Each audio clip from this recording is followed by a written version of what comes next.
What's up, Dublin? You're so quiet. Come on, man.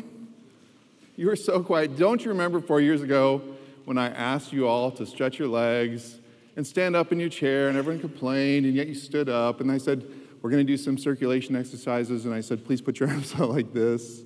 And then I asked you to do it like this, and then move your arms around to get circulation going, and then you did it, and I said, thank you for the standing ovation.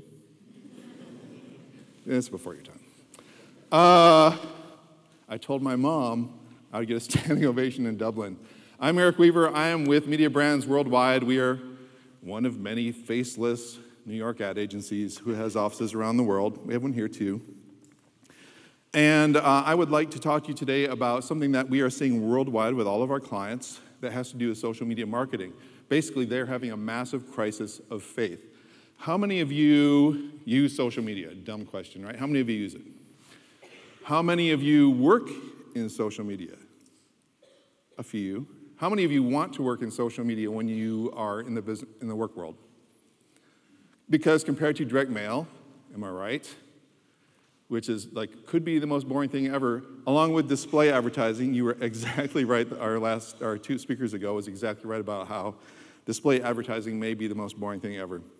But social is something that I believed in for a long time because it gives me, as a cheerleader for my brand, as someone who is very, very proud of the products that I sell, usually, and very, very excited to talk about how cool these products are.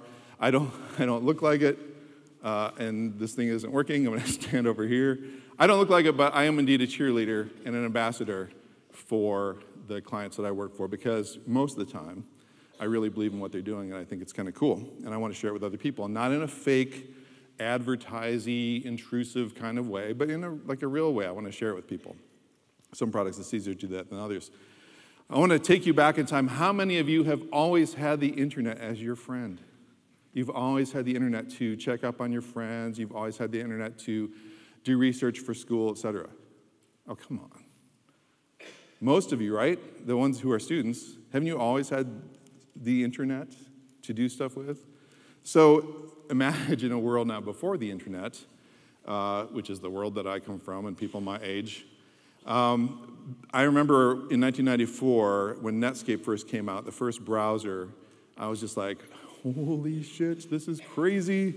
I can send spinning logos to my friends in remote Uganda. And it was really a breakthrough. And if you were in marketing or advertising, it was like, whoa, people can check me out and check out my product and check out my business any time of the day or night. I don't have to be there. And they can email to me and ask me no matter where they are. And the president of my ad agency said, I think we should do this. The CFO, the chief financial officer in charge of the money, said, why do we need the internet when we have a perfectly good voicemail and fax system?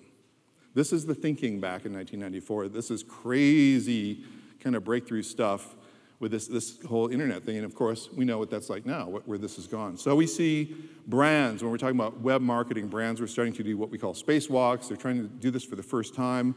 People became curious in 1996. Then the hype bubble exploded, and everyone was talking about the web and the internet. Everyone started trying it. In 1999, there was pretty much commitment, and there were some stumbles in 2000, but by 2001, things were pretty normal, and everyone knew they had to be on the internet.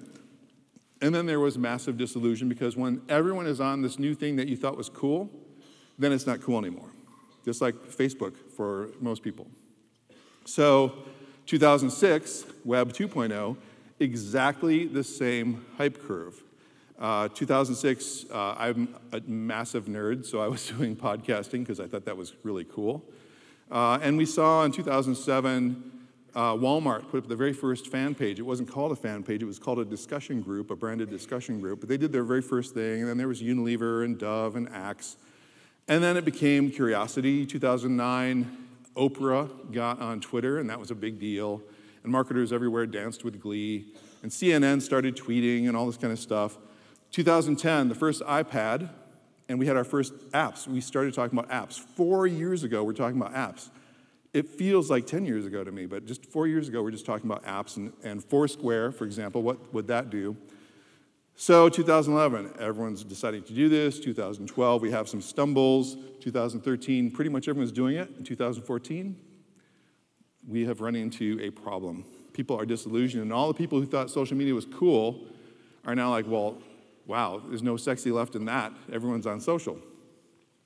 One interesting thing happened in 2012 in social, and that was a campaign called Oreo Daily Twist. How many of you have heard about this campaign? A few of you. Okay, so Oreo, traditional cookie, 100 years old. They decided that they needed to shake things up and do something really cool with social. So they put an office with glass walls in the middle of Times Square, surrounded by thousands of people walking by every day, with a designer, a writer, a producer, and a social listening tool. So every morning, they would listen to the social chatter about whatever, the Mars rover, or Elvis's birthday, or whatever was the biggest thing that people were talking about on social on that day, and they would create an ad that day that would go on all their social sites, go on billboards, digital billboards, etc. So let's take a look at that and see how that did. Oreos are gay. Monday night, Oreo posted this on their Facebook page. New rule, wingnuts have to stop saying they're going to boycott Oreos because they made a gay cookie.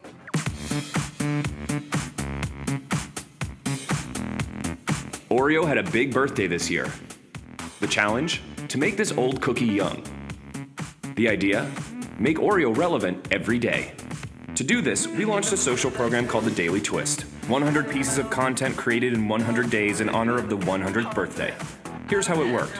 The team worked in real time, scouring the internet every morning for headlines, features, iconic birthdays, dogs going into retirement, whatever was trending, and looked at them through the eyes of this playful cookie.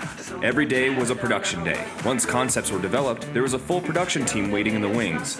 By 6 p.m., the day's twist would be pushed out to Oreo's 27 million Facebook fans, Twitter and Pinterest, and to the Oreo Hub. Every fan seemed to have a different favorite, and obviously, there are a few standouts.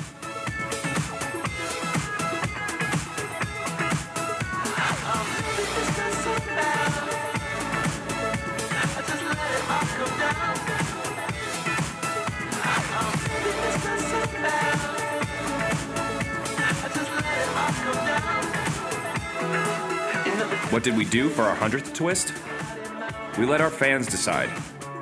From a fishbowl in Times Square, we crowdsourced topics and let the people vote on which twist should become the final one.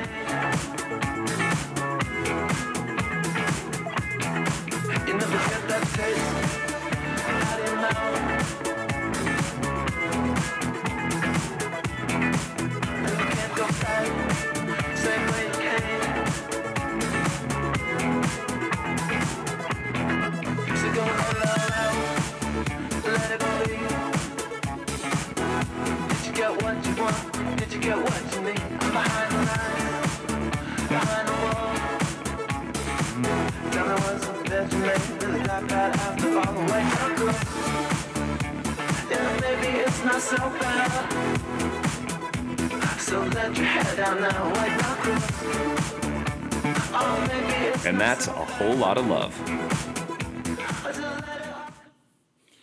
So, a boring old cookie, and these guys had a brilliant idea, and they got perhaps the most reach in history of any advertising campaign, 230 million impressions in 100 days and 1 million new Facebook fans. It's kind of crazy. So, in 2012, a mere 2 years ago, everyone started talking about content. Content is king. They started having content strategies and content production and content. The thing about content is it costs money. It's really expensive. And when you don't know how your efforts are doing on social, people tend to not continue to spend that kind of money. So this is just 2 years ago, social media marketing as we knew it did this drastic twist, and they ended up turning away from engagement and talking to people and starting to focus on content. So over the years, I saw my clients who built social teams. They'd start out with like some person from PR, and they would start tweeting or Facebook posting on behalf of the brand, and pretty soon the community grew, and they asked for a second one, and the community grew some more, and so they kept going to the CFO, remember the CFO who said that we don't need the internet, and said, please, sir, we would like to add another content manager, sir, and the CFO would inevitably say, well, what is that going to do for my business? How much money are we going to make from adding this person? And me and every other social media marketer within every organization out there, from Oreo to Aer Lingus to whoever, would say, I don't know, but trust me, it's going to rock. So the CFO would roll their eyes and say, oh God, it's the same argument as before. And they would say, okay, well, it's probably the cost of doing business and being a social brand. So they would give us the money. And then we started asking for listing tools. And then we started asking for licenses for software that would help us. And we built a shiny vehicle. And this year, the vehicle came to a screeching halt. And this is happening again all over the world. Facebook changed their algorithm on how they display. You saw in 2 presentations ago about how ads come up within the feed, right? Well, Facebook changed how that happened, and they have changed how often things get seen. And now your stuff is rarely seen in the feed, and we call this organic reach. In other words, we didn't have to pay to get you to see our stuff. It came up because you were a fan of the brand or whatever. So December of last year, this is really only 10 months ago, social started changing, and we started seeing this free, I can advertise for free on social. The party was over. Here's the problem. Every time you refresh your news feed, there are 1,500 more stories on average. 1,500 for your friends, brands, everyone's posting stuff on Facebook. And who's got time to go through 1,500 posts, right? No one does. Time is probably our most valuable currency. So this is a problem. This is why we don't see anything on Facebook anymore. These are some statistics for 5 Mediabrands clients. And you can see here we got a beverage brand and a gaming brand, chemicals, insurance, and software, and they post a certain number of times per month. And you can see at the end the visibility of those posts. So this is among fans. You can see for a gaming company, 9% visibility. That makes sense. It's gaming, right? And chemicals, 1.5%, because who talks about chemicals on Facebook? Unless they're the recreational kind, am I right? Am I allowed to say stuff like that in a university setting? Probably not. You can see here, do fans even see your content? 95% of fans don't see a brand's content. So remember that Oreo Daily Twists campaign? If you were to do that now, 95% of the fans of Oreo would not see that campaign on Facebook. So this is a huge problem. That means that every dollar I spend or every euro I spend on social media advertising or, content on Facebook is only seen by 5% of my fans. Well, that will get me fired real quick. This is a tire brand. I just keep bringing more interesting stuff, don't I? This is a tire brand, Bridgestone. And you can see here they've got 5 different posts on Facebook. One is a lifestyle post. One is a cover photo update. One, isn't this funny, isn't this strange kind of post. Helpful statistic, and a photo post. You can see here, they're pretty pathetic numbers in terms of how many people see these posts that we make on Facebook for the brand. But here's what happens when we do a little bit of paid advertising. The numbers go crazy. Facebook famously rewards you, handsomely rewards you for advertising on Facebook. So what do? They jump you from 2,800 people seeing your post to 900,000. I mean, they really, like a good drug dealer, they're really trying to get you hooked on paid advertising on Facebook. And so this is the reality now. The only way we can have our content seen is to do paid advertising. Well, guess what? There's an important reason to want to be seen, besides wanting your Macintosh to work, and that is engagement. You can see here up in the upper right corner that there are 1,300 comments on this one post. And that's pretty damn good, 1,300 comments. We would have to pay a lot of money to get that. So Facebook has given us the eyeballs so that enough people of those 900,000 actually want to make a comment, that we have good engagement rates. Engagement is important because when you are talking to me, let's say that I run a social team for Paddy Power, when you're talking to me on Facebook and I'm answering you and we're having a conversation, I'm probably going to, unless you're really, really pissed off, I'm probably going to help you become a fan, become a loyal advocate of Paddy Power. At least that's the goal. So the more engagement we get, the more sales, the more conversion, the more general happiness people have about our brands. So this is why this is important. We have to have engagement, and the only way our content can be seen is if we now pay money to advertise. So this is a big change just in a short time. Besides this, we have some other issues for most of my clients' social teams. First of all, How does social perform compared to TV or print? Do I really have to pay now to have my stuff seen on Facebook? What is a like worth? How many times have people talked about that? Is it worth $1 or whatever? Is my social team doing a good job? They say they are. I don't know, I think so. Is the content doing anything meaningful, and how do I justify this cost to the CFO? So, as of this year, it's not just about tweeting back to you and saying how awesome my product is as the digital social cheerleader for my brand. It's not just about producing content that I think is kind of cool and that you might like and you might talk about. We also have to do the advertising, which means more money. We got to go back to the CFO and say, please, sir, I just need 30,000 more euros, sir, so I can do advertising, sir. Please, really, I need it. And the CFO says, please, tell me again about how our likes are going up. They couldn't care less. How many of you have ever engaged with a CFO? Talked to a CFO, emailed a CFO. It's a delightful experience, and for those of you who are CFOs, my apologies. CFOs are notorious for demanding proof before they spend money, and all that we've been able to talk about in social media marketing is likes and retweets and things like this that they could care less about. They don't care. They care about what this does to the bottom line of our company. So what do I do if I know that I need more money to even be seen and that I can't get any more money? I'm stuck. In addition to that, if that's not enough, these are quotes from my clients. I have clients say stuff to me like, I don't have the time to research social media ROI. I don't have the funding, software client, to even do like software trials to see what new tools are out there. Or I've had people say, I don't know who to trust. Should I even trust you? Should I trust all these people who are trying to sell me all day long a new social software or tools or whatever? I don't have time to even figure it out. So Houston, we have a marketing problem. This is Jack in the Box with my clients. We have no idea what's working or what's not. And Patron, I just talked to the head of digital for Patron, and he said, we don't have the internal data, the confident data to convince our leaders or our peers they should invest in new technology or new people or new skills or anything. So what's happening across the board is my clients have stopped doing social. They don't know how to proceed. They're continuing to go through the motions, but they're wondering if there's even any validity in doing social media. So I get questions like this. How am I supposed to justify my efforts? How do I carve out more time to solve these problems? Is this even worthwhile anymore? Should I even be marketing on Facebook?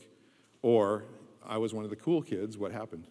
We get a lot of that, actually, because social media marketing was the fun new thing, and everyone wanted to do it because you didn't have to justify your spend as much as the other kind of channels like TV or radio. This year, 47% of companies who were asked by their CFOs to prove the ROI on social media just stopped. They just gave up. They don't have the time. They don't have the energy to figure it out. They don't have the bandwidth, and so they don't even try anymore. They just do the bare minimum, coast along, and watch their fans unlike the brand, and that's it. And I believe there's a better approach. So again, here we are, 2014. This is how most social media started. We started talking to our fans on Facebook and on Twitter and engaging with them, trying to solve their problems and be a good ambassador for the brand. We saw in 2012 how content really shifted things, and now everyone talks about content marketing because, wow, it makes a huge impact, but it also costs a fortune. And then this year, we have to do ads. There's no way around it, just to be seen. And again, this is worldwide. All of my clients are complaining about this and not knowing how to go back and ask for more money. So if we go back and we ask for more money, we should be able to answer some questions. How is social media doing? Those ads, that content, and that engagement, is it really doing anything? I have to prove it now. I have to, and most of our clients don't know how. When we talk about social media metrics, this is the typical reaction that we get. A, it may be the most boring thing on the planet. B, Facebook doesn't talk to Twitter, doesn't talk to LinkedIn, doesn't talk to YouTube, doesn't talk to my listening tool. And I have to put together some crazy Excel spreadsheets to try to justify my existence. And it's really, really hard, and it makes my head hurt. So, if you're a client, if you are heading up the social media for Walker's Crisps in the future, and you're trying to figure this stuff out, we are recommending to our clients to think about a completely different approach. Rather than going into all these rat holes with all the detail and spreadsheets and ridiculous formula that are dubious at best, we're telling everyone to take a step back and talk about earned media value. Now, how many of you have heard about paid, owned, and earned? Okay, a good chunk of you. So paid media is advertising. Owned media is the stuff that your company owns, like your Facebook channel or your newsletter or your trade show or whatever.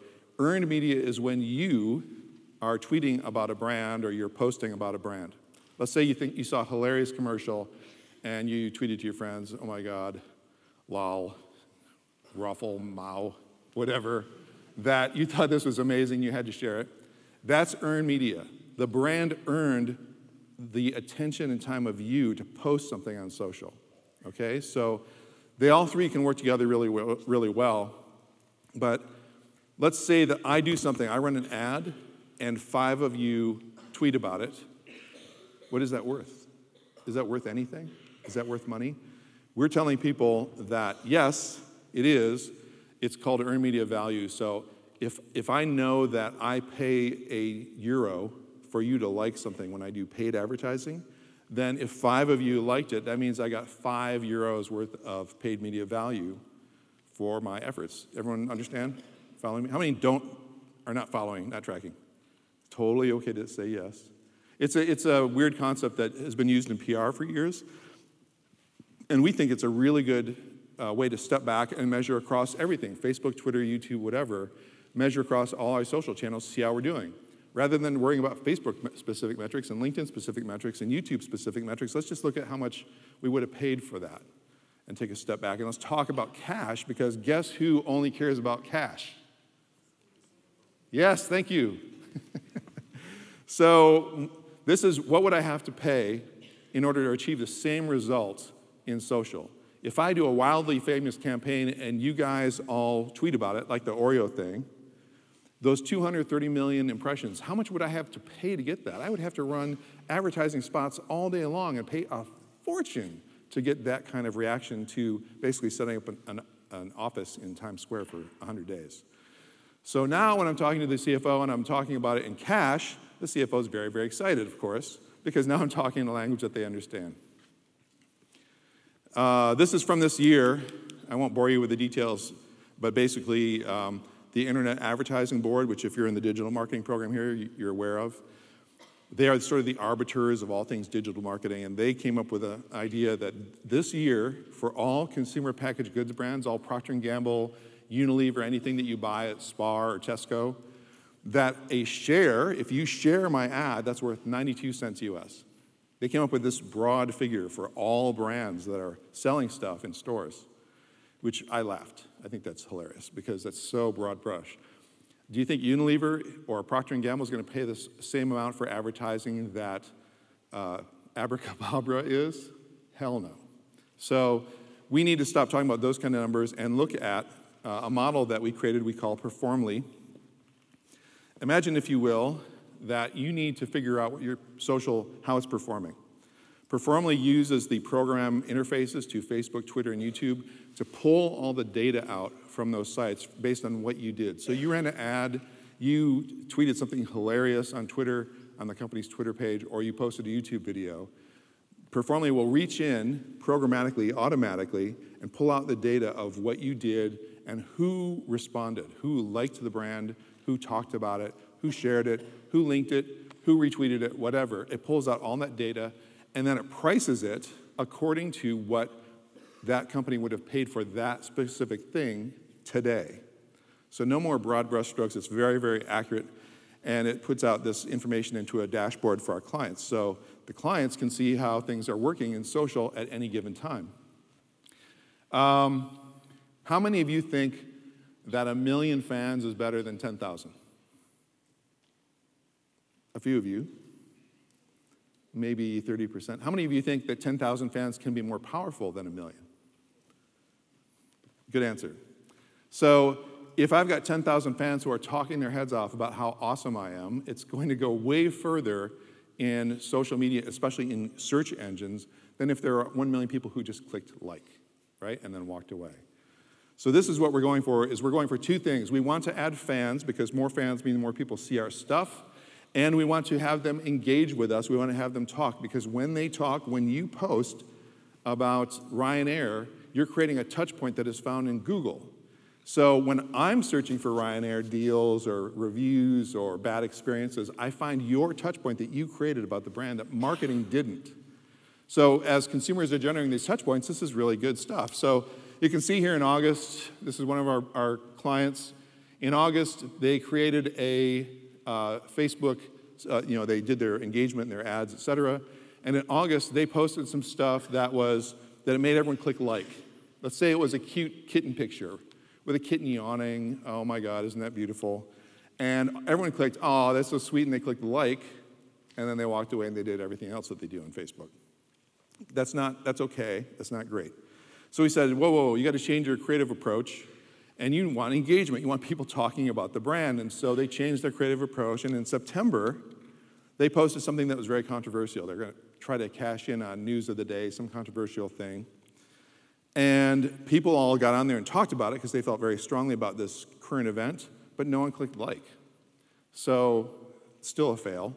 And then in October, they figured out the creative approach to get people to say like and to talk about it. And when they're doing that, they're creating the most earned media value. So they're creating the most free marketing because you guys are doing the advertising for the brand that they did over previous months. You following me? Okay.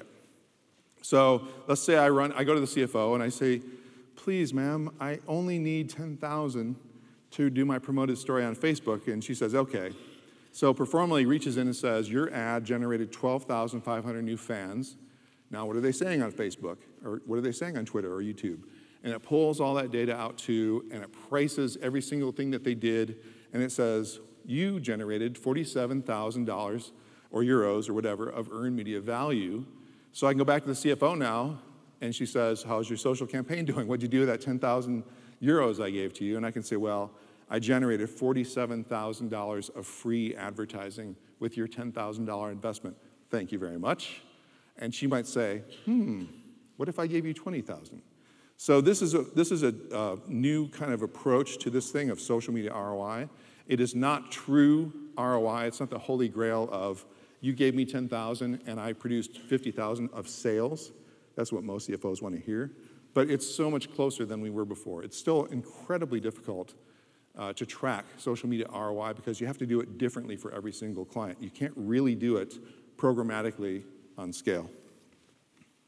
So this is a soap brand in Colombia, South America, and all the beautiful people are lying on the perfectly clean floor, which is free of lint and dust balls and human dander. And they have colorful blocks and things in the background, and it looks so pretty and beautiful and perfect, and there are only 26 likes and 4 comments, because this is a dying community. Who wants to talk about laundry detergent in Colombia? And when you're talking about laundry detergent, don't you want to talk about it in a context that people can understand? So their community was dying, and we said, we want to change that. We need a new kind of approach. And we said, let's try crowdsourcing photos from our market. Let's ask them, send us a picture of you and your family using our product in a way that you think other people would like. And so they send in pictures of their kids playing, cleaning off their toys, laundry detergent. It was real people, real situations, and this is what happened. 4 times more earned media than they were getting before, and let's see what that looks like.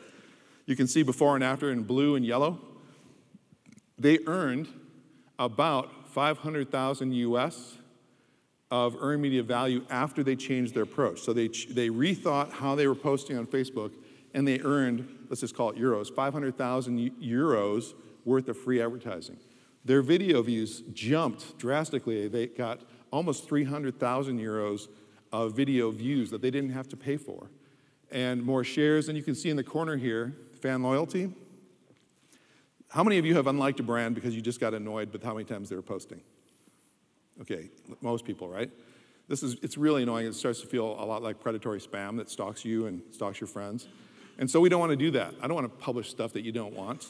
So this tool and this approach lets us now go in and say, okay, I can tell from what I posted that I had 50,000 people unfriend me, and I don't want to do that anymore. I want to stop that, so I'm going to change my approach until I get people to stop unfriending me. And I saved 48,000 euros by doing that because I would have had to pay to get those people back. And once you unlike a brand, you're kind of done, right? So we don't want that to happen. This is a beverage brand in Mexico. Mexicans are particularly uninterested in brand spam. They unfriend brands 5 times higher than any other country if you start to overpost on Facebook. And their abandon rate and their rate in which people are leaving the brand is about 2%. This was way higher than all of their competition, so they're like, what's going on? Why are we losing fans? They were on a growth curve of this. They were actively shrinking their fan base. And it turns out that every time they post, they lost more fans. And so they kind of freaked out, and they thought, okay, we got to change this, so we just need to post more, right? Just 4 times a day, 5 times a day. And the more they posted, the higher the curve went of people dumping the brand and getting off their Facebook channel. So that's a problem.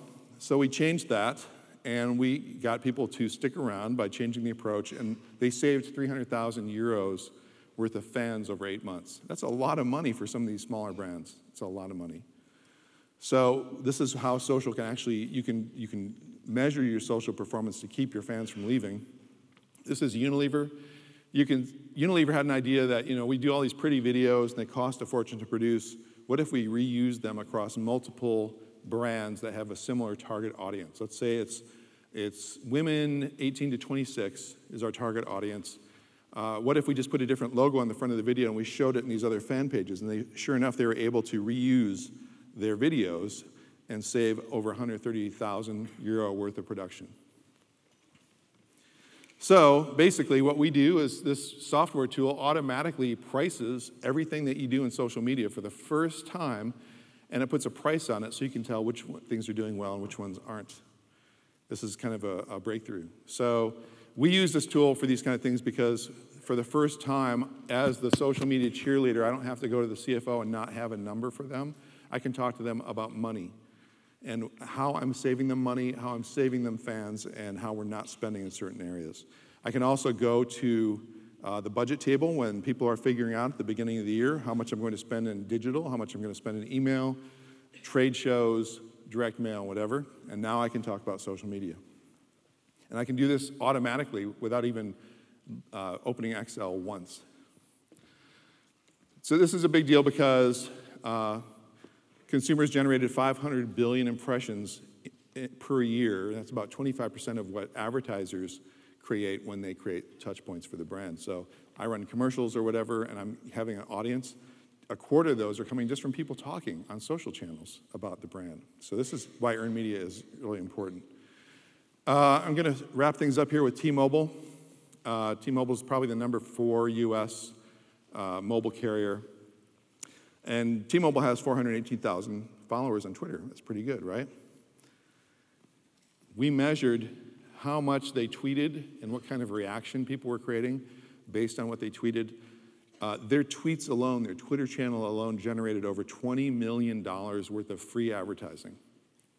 That's a huge chunk of their annual budget. So just by being good social marketers, they were able to create an impact that was worth much, much more money.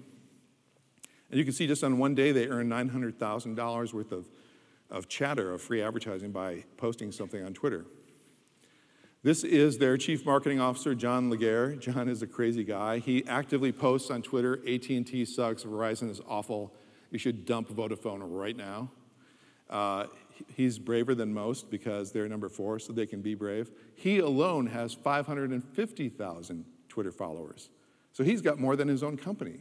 So he's become this kind of marketing celebrity, and whenever he posts stuff, he gets like 150 different retweets and 100 favorites because he posts stuff like, I predict that T-Mobile will overtake Sprint by the end of the year. There, I said it. So John, by himself, in the last 6 months, generated almost $10 million US in free advertising because everyone follows him and talks about him, and whenever he says something crazy, they repost it, or they retweet it. And on one day, this one guy probably paid for his salary or a big chunk of his salary for the year because on one day, one outrageous thing, he said one tweet generated $350,000 worth of notice, worth of activity on the part of consumers. So if you run a social team and you're probably doing something like this, you are probably every day looking at an editorial calendar and you're saying, okay, so this month we're doing a new product launch, so I should start writing some posts and tweets for that. Our CEO is going to speak at this event at DCU or whatever, so I should probably get some material ready for that. And you wake up every day and you go to work and you post stuff on behalf of the brand, and people talk to you and you talk back to them and that kind of thing. But we've never known how we were doing in social media. And now I can start off, look at these listening tools and things like Performally. I can change my content strategy per day. I can then publish on Facebook, Twitter, YouTube, whatever. My community team now talks to people about this content that got posted.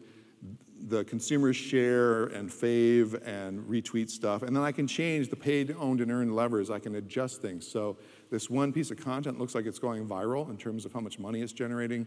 So I'm going to boost that with paid advertising. And this other stuff over here must be really, really excruciatingly boring, so let's not talk about that. And at the end of the day, I can look at these reports and I can start all over again. So social media can get very, very, very, very highly optimized, more than ever before.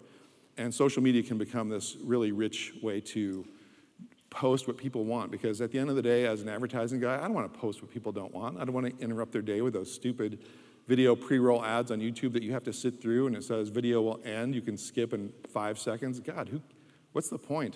Who cares? I don't want to interrupt people's day. So to leave you with one final thought, if you're interested in this as a career, if you're interested in social media as something that you think would be something to do because your personality is kind of a cheerleader, kind of ambassador kind of person, we really have to start thinking like data scientists too. And we've got so much data now that we didn't have before. So as you're considering a marketing career, if you are, think about that this may not be you may not have a muscle for data science, you may not have a brain for numbers and things like that. I certainly don't. But we have to become data scientists in marketing because that's how we'll get the money to do what we like to do. So those of you who are believers in social media, keep the faith. This is going to be a very interesting year. And do we want to do questions? Yeah, do we? I think we do. So we'll take some questions. Yes? Do you have any stats linking almost your PR performance to financial performance? PR agencies use the same kind of earned media value calculations that we do. You've got like that earned media value figures you've been talking about. Have you any cases where they're tied to actually sales figures or income figures? And you can say, hey, look, this spike resulted in that. We're working on that. We have seen some interesting things where we asked one of our clients for sales numbers for a month, and you see the numbers kind of spike, you know? And then we asked for social media share of voice, how often they had people talking about them, and it matched almost exactly. So what that means is that if you all are talking about brands on Facebook, that sales are going to change almost daily. It's not down to a science yet, but we're getting closer. Any other questions? I know you're dying to get the hell out of here. I can feel it. One more question, yes? Have you done any big campaigns for construction or engineering companies? Have we done any big campaigns for construction or engineering consultants? Yeah. I have not. I'm sure that some companies have. I have not. But it's the same as if it's a consumer thing. If you are showing how smart you are in terms of the construction field and how forward-thinking you are in terms of building techniques and things like that, then the people who do hire engineering construction firms will respond to that thought leadership and want to engage you. And more importantly, as your company, this applies for all B2B brands, the more that your company posts its thought leadership on social, the more likely is people will find it in Google, which is really the front door to everything now. I'd like to thank you all for being here and to Theo Lynn for having me back. Thanks very much.